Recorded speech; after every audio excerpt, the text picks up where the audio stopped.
स्वागत है आपका इंटरनेशनल स्पेस स्टेशन पर। और आज हम जानेंगे कि कैसी होती है अंतरिक्ष में एस्ट्रोनॉट्स की जिंदगी। दोस्तों, हमारी आकाश गंगा में 200 बिलियन प्लैनेट्स हैं और अंतरिक्ष में आकाश गंगा जैसी 2 लाख करोड़ गैलेक्सीज हैं, जिनमें अरबों खरबों प्लैनेट्स हैं और स्टार, उल्कापिंड और क्षुद्र ग्रह मौजूद हैं।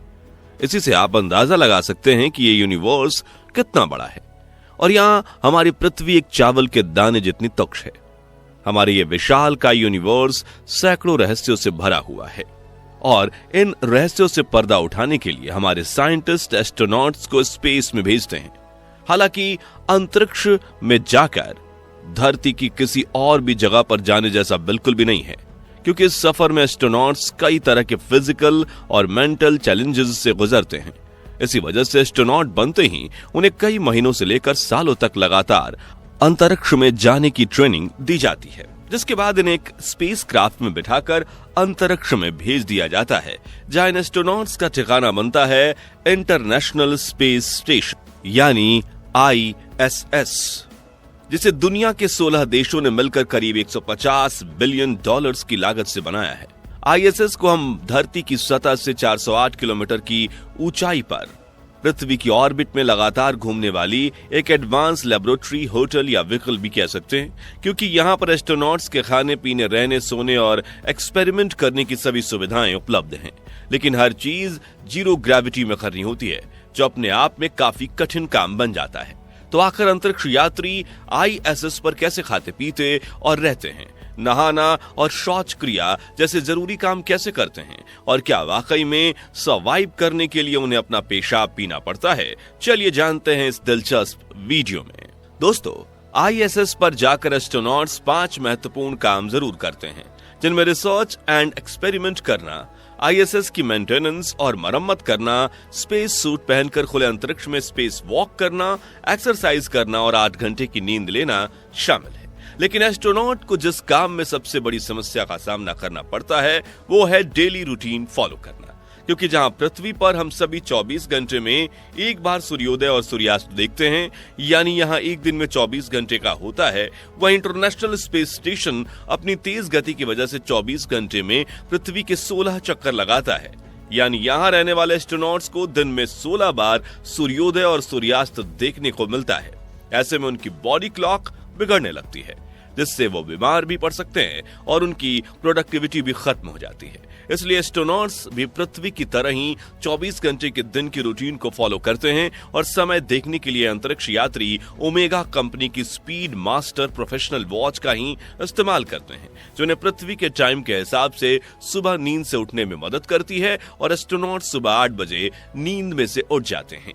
यहाँ आपको बता दें कि धरती पर गुरुत्वाकर्षण होने की वजह से हमारे पैर जमीन पर रहते हैं, लेकिन अंतरिक्ष में जाते ही एस्ट्रोनॉट्स की बॉडी वेटलेस हो जाती है और हवा में तैरने लगती है, जिस वजह से खाना पीना, टॉयलेट करना और नहाना जैसे रूटीन काम भी हवा में तैरते हुए करने पड़ते हैं, जो उनके लिए तो काफी ज्यादा चैलेंजिंग होती है। लेकिन आपको उन्हें ये टास्क करते देखकर काफी मजा आएगा। तो आइए देखते हैं ISS पर एस्ट्रोनॉट्स का डेली रूटीन। सबसे पहले बारी आती है फ्रेश होने की। तो इंटरनेशनल स्पेस स्टेशन पर भी बाथरूम बने होते हैं, जिसमें पोटी करने के लिए स्पेस टाइप के कमोड होते हैं, जिन्हें नीचे फैन सिस्टम लगा होता है, जो बॉडी के सॉलिड वेस्ट को निकालते ही उसे अपनी तरफ खींच लेता है और एक प्लास्टिक बैग में भरकर सील कर देता है, जिन्हें सप्लाई के लिए भेजा गया जहाज अपने साथ पृथ्वी वापस ले आता है। लेकिन हमने शुरुआत में एक सवाल किया था कि क्या एस्ट्रोनॉट्स को अंतरिक्ष में ही अपना पेशाब पीना पड़ता है, तो इसका जवाब है हाँ, लेकिन जैसा आप सोच रहे हैं वैसा नहीं। दरअसल लिक्विड वेस्ट यानी पेशाब के लिए हर एक एस्ट्रोनॉट्स के पास एक प्लास्टिक बैग होती है।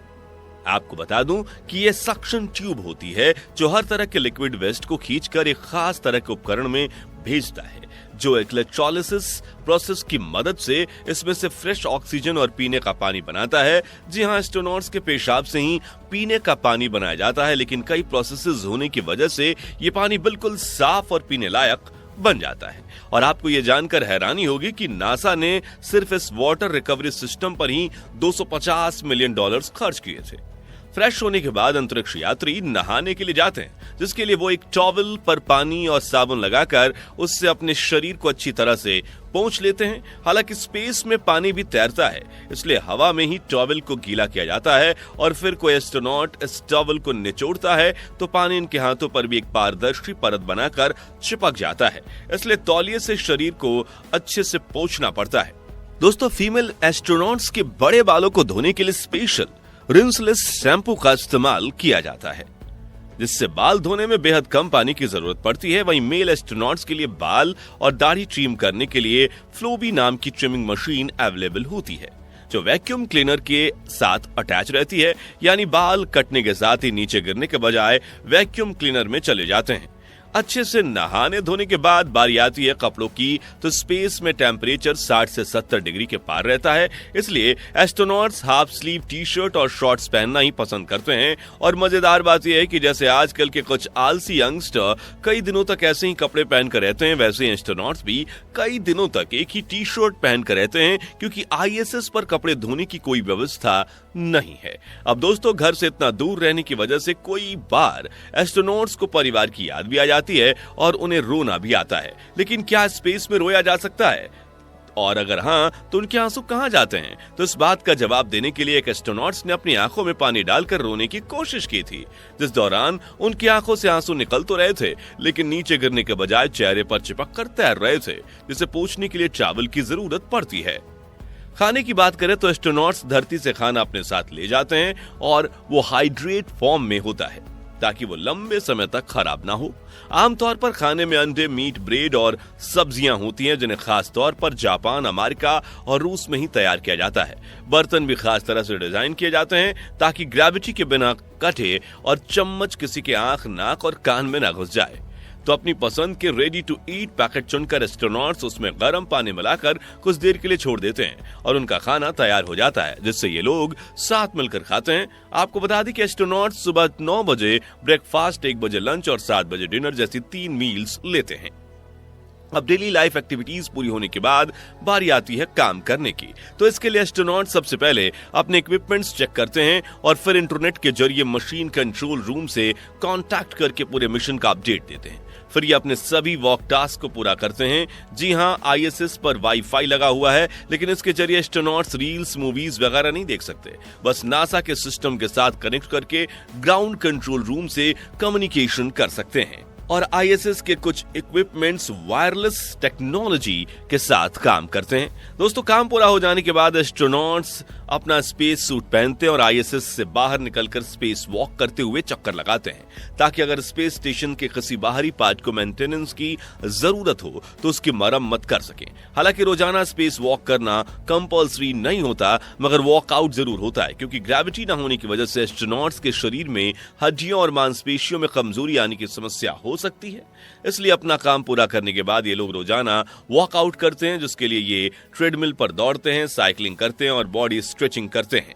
आखिर में डिनर करने के बाद एस्ट्रोनॉट्स साथ में बैठकर गप्पे लड़ाते हैं या अपना काम पूरा करते हैं। फिर करीब 10:30 बजे ये लोग अपने स्लीपिंग पॉड में जाकर सो जाते हैं, जहां इन्हें रेलवे के डब्बों में लगे बर्थ के जैसे ही बेड पर खुद के शरीर को स्लीपिंग बैग में बांधना होता है, ताकि अपने शरीर को एक जगह पर रखकर नींद ले सकें। और अपने स्लीपिंग पॉड में ही सोने से पहले ये लोग अपना लैपटॉप भी चला सकते हैं, अपनी बुक्स भी पढ़ सकते हैं, जिसके बाद ये लोग 8 घंटे की जरूरी नींद लेते हैं। फिर दूसरे दिन सुबह उठकर इसी रूटीन को दोबारा फॉलो करते हैं। दोस्तों, कभी ना कभी आपके दिमाग में ये सवाल तो जरूर आया होगा कि क्या स्पेस में एस्ट्रोनॉट्स फिजिकल रिलेशन बना सकते हैं? तो बता दें कि स्पेस में लव मेकिंग करना बिल्कुल एक अलग अनुभव होता है। हालांकि आज तक इस बात का जिक्र सिर्फ किताबों और फिल्मों में किया जाता है, लेकिन फ्रेंच ऑथर पियरे कोलहर ने अपनी बुक द लास्ट मिशन में इस बात का जिक्र किया था कि आउटर स्पेस में भी इसका एक सीक्रेट एक्सपेरिमेंट किया गया था, यानी कि एस्ट्रोनॉट्स की एक जोड़ी स्पेस में फिजिकल रिलेशन बना चुकी है। खैर दोस्तों, देखा आपने कि दूर से सुहाना लगने वाला एस्ट्रोनॉट्स का जीवन असल में कितना ज्यादा चुनौतियों से भरा हुआ है। तो क्या मौका मिलने पर आप कभी एस्ट्रोनॉट्स बनकर स्पेस में जाना चाहेंगे? कमेंट्स में बताइए। ये वीडियो अच्छा लगा हो तो इसे लाइक और शेयर करें। 5100 लाइक्स का टारगेट अचीव करने में हमारी मदद कीजिए और ऐसे ही दिलचस्प वीडियोस देखते रहने के लिए इस चैनल को सब्सक्राइब करके बेल आइकन जरूर प्रेस कर दीजिए। मिलते हैं अगले वीडियो में। Bye bye.